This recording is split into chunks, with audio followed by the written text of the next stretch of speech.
Okay, I'm here again, nerding out more on this topic of trying to understand complex PTSD as it relates and may overlap and potentially confuse a diagnosis, particularly of what would be called high masking, low support needs, level 1 autism.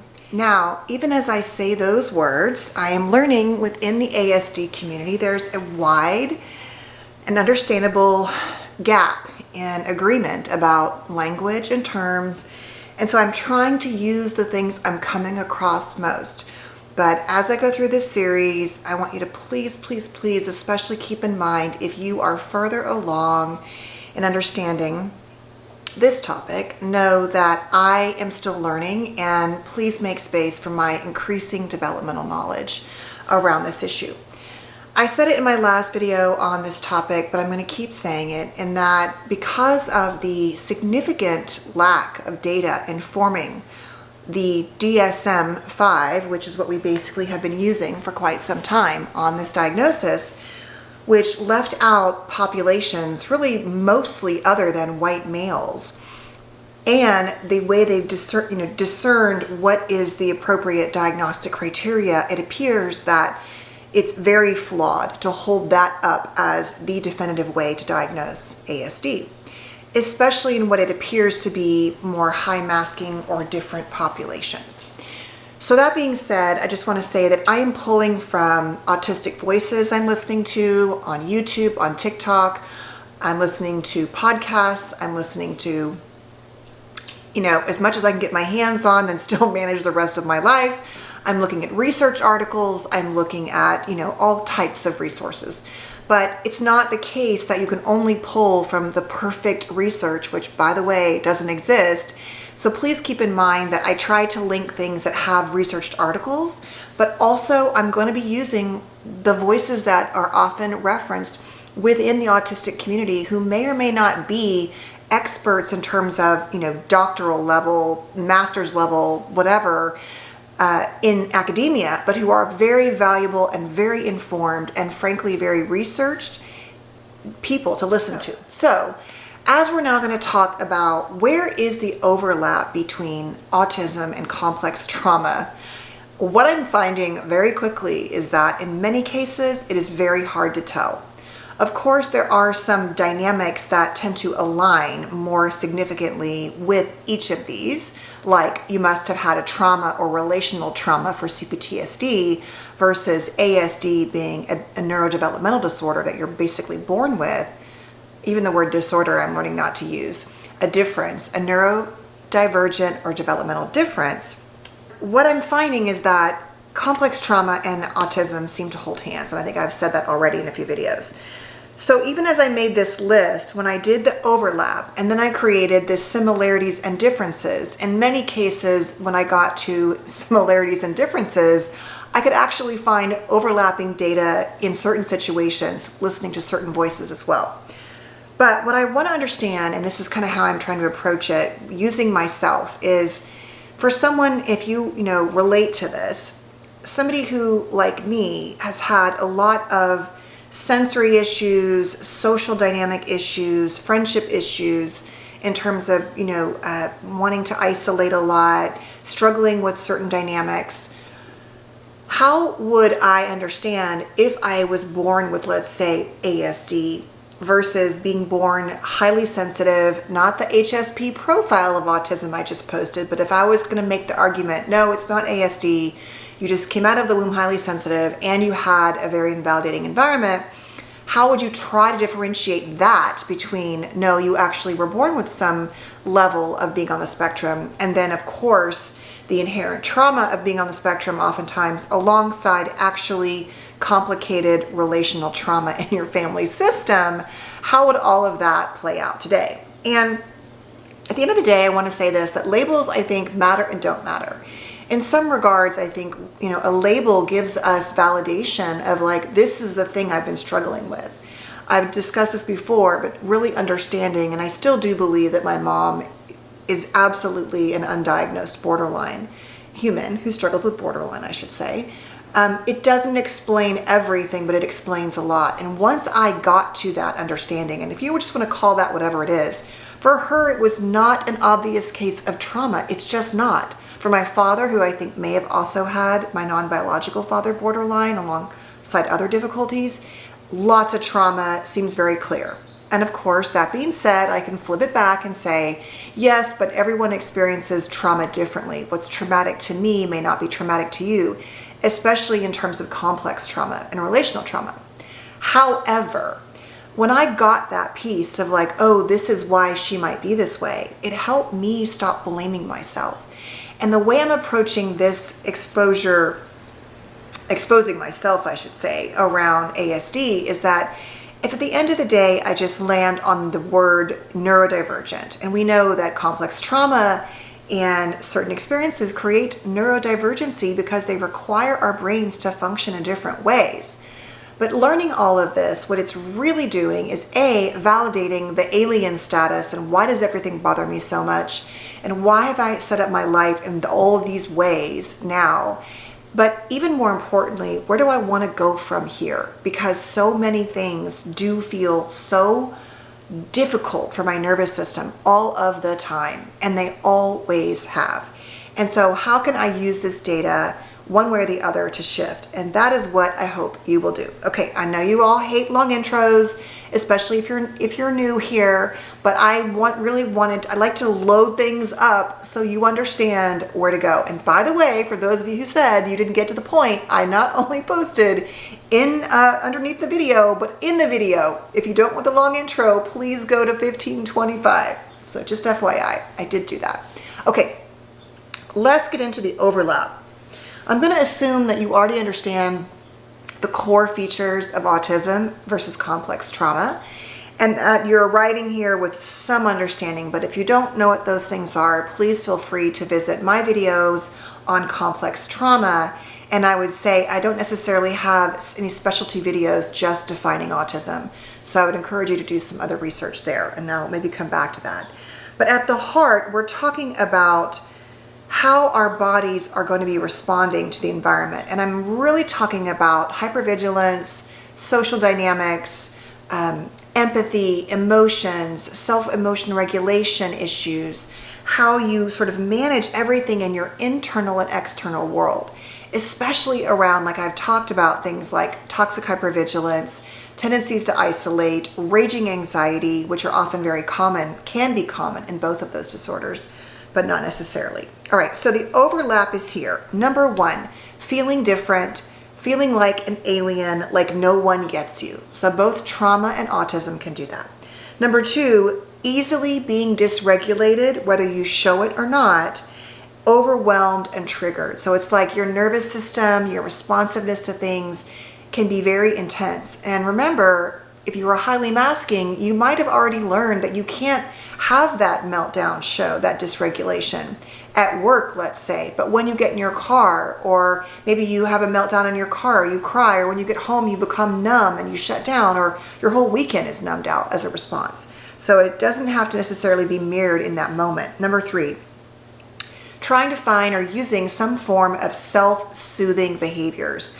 Often using the word stimming. We often use the word stimming in autism, but the idea is that stimming for those with autism may be pleasurable. It may help regulate the responses to things, the world, emotions, senses, and that it serves a purpose for the person with autism. And I think the same thing can be true, as I've researched, in different forms for those who have complex trauma. It's a way to find a way to soothe the self. If you think about attachment and a child who didn't get, let's say, any kind of real regulatory behavior from a parent to self-soothe, that child might engage in all types of self-regulatory soothing behaviors. Number four, a tendency to want control, to prefer predictability, which then increases a sense of internal safety. So like being prepared and knowing what to expect, let's say going into a social event, would be just forget about the social thing to a new event. In both cases, it would ideally help prepare the person inside and out to kind of have an idea about what's happening. So being startled by what happens, being surprised, unprepared, feeling unsafe as a result would be an issue. So it'd be preferable to kind of have that predictability.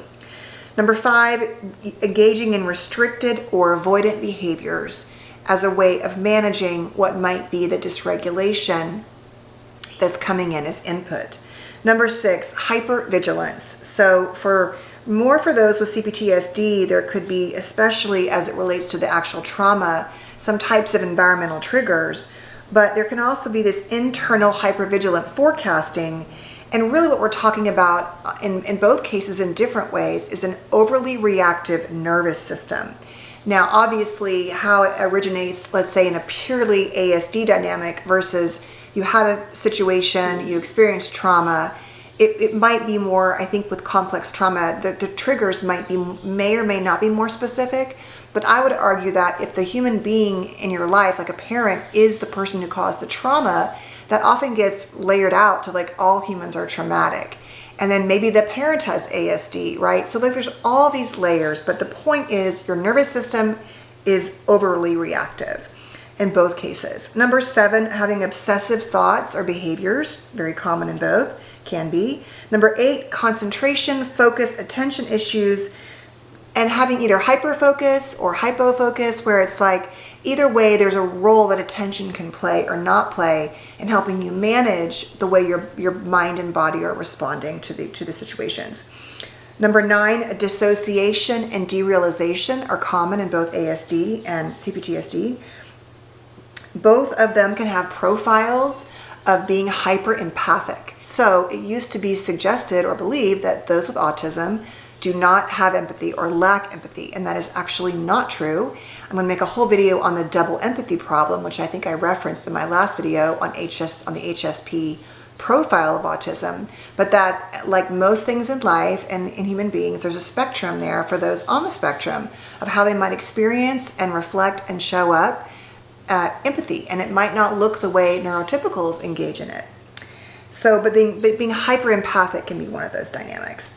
The next one is fawning, and I came across this in Dr. Devin Price's book on unmasking autism, talking about for high masking individuals, how engaging in fawning behavior is a self-preservation and regulatory way of engaging in the world. So learning to read others, rotate around them, find a way, especially if you were aware enough to know that a meltdown wasn't going to be socially acceptable, especially as you got older, that learning to kind of rotate around others and get your needs met by being less of a threat to the threat, which could be kids at school, parents, things like that. That fawning is a survival tactic in complex trauma, and really in a different version, but kind of the same way in autism.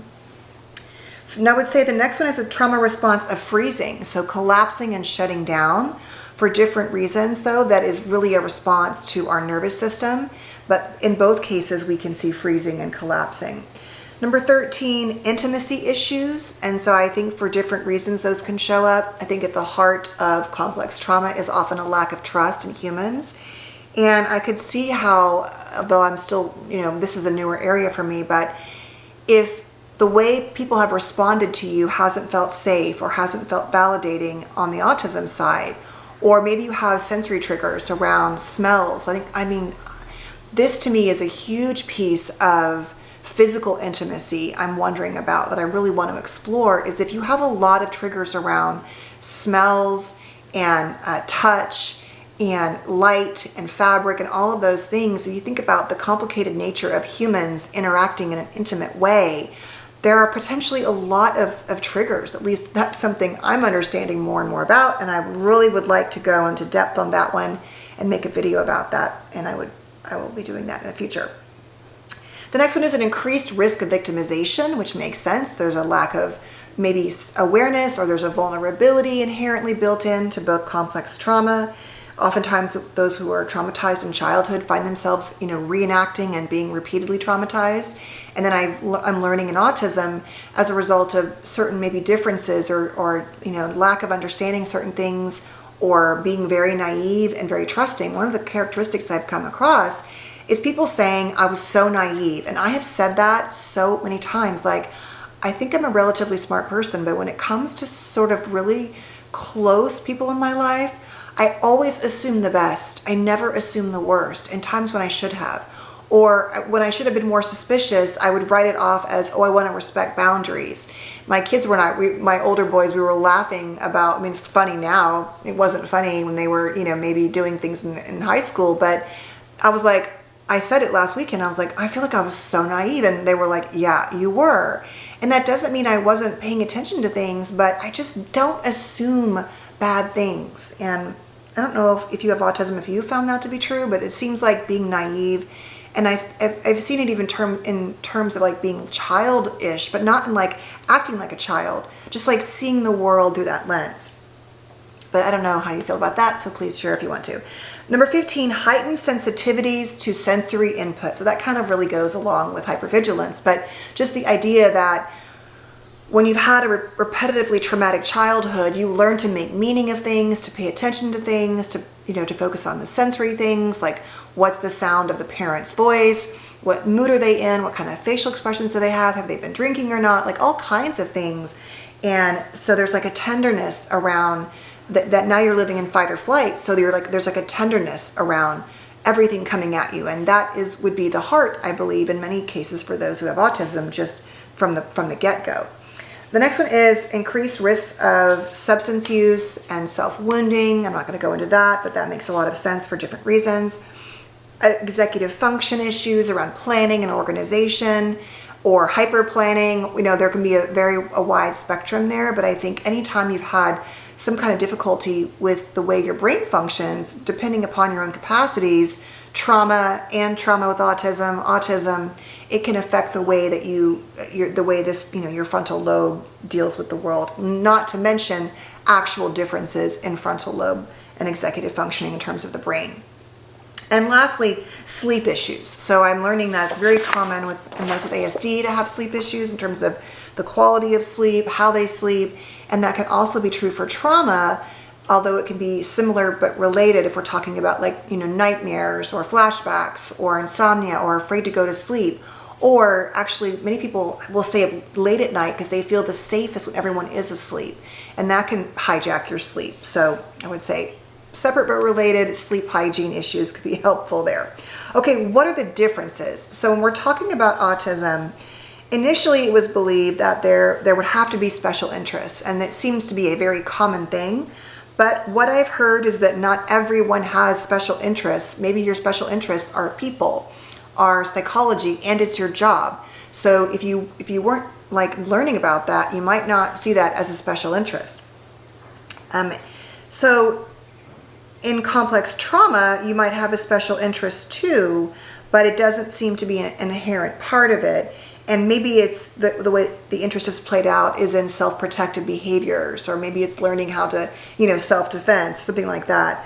But in the case of autism, the special interests seem to have a positive impact on autism, where I would say that's sort of not necessarily related to complex trauma. It's possible, but it's not one of the criteria, right? The sensory profile for those with ASD, their baseline sensitivities are going to be generally higher. I think that the sensory processing, as I'm learning, is actually in many cases a much larger piece, or as large as social differences, not deficits, but differences for people. That baseline kind of being that nervous system, that responsiveness, that we're taking in when we have autism, like everything at once, and that there's a natural overwhelm to that. The next thing is that a person may or may not, with autism, display social differences, not necessarily deficits, although I do think it obviously would depend on where you are in terms of the levels and how those might impact your ability. But what I'm also hearing is that you either have autism or you don't, and that the argument is that it's impactful no matter whether you could show it or not, it's impactful. And then I've heard parents express in certain postings about they have children who have really high needs, and that they feel like there's a big difference and that that's not being respected. That's where I was going back to the language. It's very hard to please everyone, especially I'm learning in a community with a lot of really thoughtful people who have thought these things through and don't necessarily all agree. And so it's hard to know, what to say or do. So I'm just trying to be in the most respectful way, give you the language that I am learning, and maybe we can all help each other in there. Okay, so difference in reading neurotypical cues, that would be more under autism, where Your brain is neurodivergent, so how do you try to read and make sense of the neurotypical version of the world, and that would be inherently different. And I forgot to mention this going back, but the idea of empathy. So initially it was thought that there, like I said, there was not an empathy, or there was a lack of empathy for those with autism, and that's not true. So the social differences and the triggers could be as regard to empathy and how we engage. Those could all be different. I'm not even going to go down that road because it's a whole other video, but that's the bottom line. And then lastly, the idea of repetitive behaviors and self-soothing using routines and certain behaviors that would be more common and more predictably associated with an autistic profile. Now let's talk about the similarities. So for those, this is kind of going back to that overlapping dynamic where there can be social difficulties for different reasons, as I've talked about with complex trauma. If you have a very heightened active nervous system as a result of needing to really overread your caregivers, and then you have an inner critic and an outer critic, all of that can be hovering over you in social situations and be very uncomfortable. And then inherently there can be this different language being spoken with neurotypicals and neurodiverse individuals and their own tolerance for engaging socially. So those can both happen for similar and different reasons. Number two, I would say flashbacks are inherently a complex trauma thing as we think about diagnostic criteria. An emotional flashback, like a return state, regressive state to childhood, but I don't see how in autism you couldn't also have, if you also have complex trauma, emotional flashbacks, especially to triggers, not just around your own experience, but to things that inherently created this alien feeling for you where you weren't seen and heard the way that you needed to be. So you could have you could feel shame, you could feel triggered. I don't see how you couldn't. Self-blame, and that I think that can often overlap for different reasons based on your interactions with other people and your history. A shift in how you experience emotion. So ideally in complex trauma there would be a shift, but if you're born with autism, of course, that shift in how you experience emotion may be inherently part of who you are. And then I can see how it might be shaped by whether or not you received the support that you needed and deserved. And then avoidance for different reasons, avoidance of people, of experiences, of whatever, based on the related reason. So obviously there could be an intolerance inside for certain things from a sort of nervous system perspective with autism, and one that maybe you weren't born with but developed as a result of complex trauma. So those are the places where I think we find the similarities and differences and overlap. And as you can see, there are some things that feel they would inherently be more related to autism versus complex trauma. And then there are a lot of places where it just kind of like it can get overlapped and really nuanced and really difficult to decide, well, what is the etiology of this? Where does this come from? And given the fact that childhood and trauma and our brains, it's such, and our environments are all just at all times impacting each other, I think it can get difficult. So I'm curious to see and hear what you feel. I think what this is really doing is validating how incredibly difficult it may be if you're not really aware and understanding and really educating yourself around autism, that you could easily, as a clinician or individual, self-diagnose and really relate to the qualities of complex trauma, but perhaps because of the lack of training on our end, and even the way that it is still stigmatized and stereotyped about what autism looks like, especially not talking about, these populations and different ways of presenting, like highly masking females, people of color, that you could really miss out. And it could affect treatment. It could affect, of course, why is this not working for me? It might help with the trauma, but not be dealing with the underlying parts of it that are related to autism. And so it's doing in some ways, it's making me more aware and also making the picture more cloudy in some ways, if that makes sense, but in a good way. So thank you so much for being here. I really appreciate the way you all are talking to each other in the comments. It's just been incredible and beautiful. And really quickly, just wanted to share this and say thank you so much. YouTube sent this to me for finally getting to 100,000 followers. I appreciate you so, so much. I really do. I love being here, and I don't take your time for granted. And I know that some videos I've made are better than others. I hope to continue to grow and learn and make your time worthy here, where you feel informed, but really like loved and seen and validated and heard. That is really my goal, and understood. So thank you so much for being here. Please stay safe and well, and I'll see you soon.